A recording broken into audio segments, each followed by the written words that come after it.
গতকাল রাতে হোয়াটসঅ্যাপ গ্রুপে আমি তোমাদের এটা বাসার কাজ দিয়েছিলাম এবং বলছিলাম যে তোমরা প্রথমে এটির উত্তর করবে, তারপর আমার সাথে মিলাবে তোমাদের হয়েছে কিনা। তো আমি যখন উত্তর করে দিয়েছিলাম তখন প্রত্যেকে প্রশ্ন তুলছো, স্যার এই লাইনটা তোমরা বুঝতে পারো না, অনেকে এই লাইনটা বুঝতে পারো না। এই প্রশ্নটি ঢাকা বোর্ড 2019 সালে এসেছিল। তো আমি এখন এই লাইনটা কেন লিখলাম এটা আমি তোমাদেরকে বুঝাবো। সাধারণত আমরা যখন এইচটিএমএল করি, টিআর শুরু করি, টিআর শেষ করি, কিন্তু এখানে আমি কেন টিআর এর মধ্যে হাইট সমান সমান 100 px অর্থাৎ 100 px কেন লিখলাম? এই কারণেই লিখছি। মনে করো আমি যদি এটা না লিখতাম তাহলে এই টেবিলটা হতো কেমন জানো? এই টেবিলটা হতো এরকম, ঠিক এরকম হইতো। মানে এই যে যে ঘরটা দেখতে পাচ্ছ, এই ঘরটা এত এত বড় হইতো না, উপরেরটা মতো নর্মাল হইতো। তো এই ঘরটাকে আনুমানিক বড় করার জন্য আমি এখানে 100 লিখছি। এখন তোমরা বলতে পারো, স্যার আমি যদি 100-র পরিবর্তে অন্য কোনো কিছু লিখি তাহলে কি ভুল হয়ে যাবে?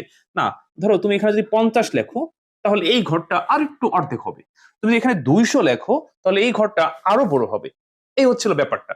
তো আশা করি তোমরা এই প্রশ্নটির উত্তরটি পেয়ে গেছো, এবং আমি তো উত্তর করে দিয়েছি। আর আর অনেকেই বলো যে, স্যার এখানে 1 2 এটা কোনো বিষয় না, এখানে 1 2 3 যাই লেখো না কেন, এটা কারণ হচ্ছিল বর্ডারটা মোটা চিকন হবে। ওকে, তো আশা করি তোমাদের উত্তর পেয়ে গেছো। আর তোমরা যারা আমার প্রাইভেট, এটা জাস্ট প্রাইভেট ব্যাচের ভিডিও, অন্যান্য ব্যাচে সবাইকে একসাথে আগে বুঝালাম। তো যারা এখন পর্যন্ত আমার প্রাইভেট ব্যাচে ভর্তি হও নাই, তোমরা ভর্তি হয়ে যেতে পারো। আর তোমরা যারা আমার প্রাইভেট ব্যাচে পড়ো তোমরাই জানো আমি কিভাবে পড়াই। মানে 24 ঘন্টা সার্ভিস, যে যখন আমাকে নক করো আমি কিন্তু তখনই উত্তর দেওয়ার চেষ্টা করি ইনশাল্লাহ। তো এভাবে কিন্তু বোর্ড পরীক্ষার আগ পর্যন্ত আমি তোমাদেরকে সময় দিব। তো তোমাদের যদি কোনো বন্ধু বান্ধব থাকে যে যারা আইসিটি তে দুর্বল, বা আইসিটি অন্য কোথাও পড়ে বোঝে না, বা মাসে শুধু টাকাই যায় কিন্তু শিখতে পারে না, এরকম যদি কেউ থাকে, মাত্র 999 টাকায় ফুল কোর্স আইসিটি, মাত্র 999 টাকায় আমি কমপ্লিট করে দিব।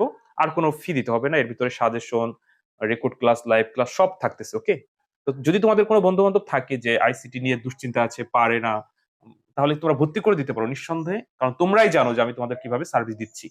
ওকে, তো প্রিয় শিক্ষার্থী, কিন্তু আশা করি বুঝতে পারছো। আর যদি কোনো সমস্যা থাকে এভাবেই আমি তোমাদেরকে সমাধান করে দিব।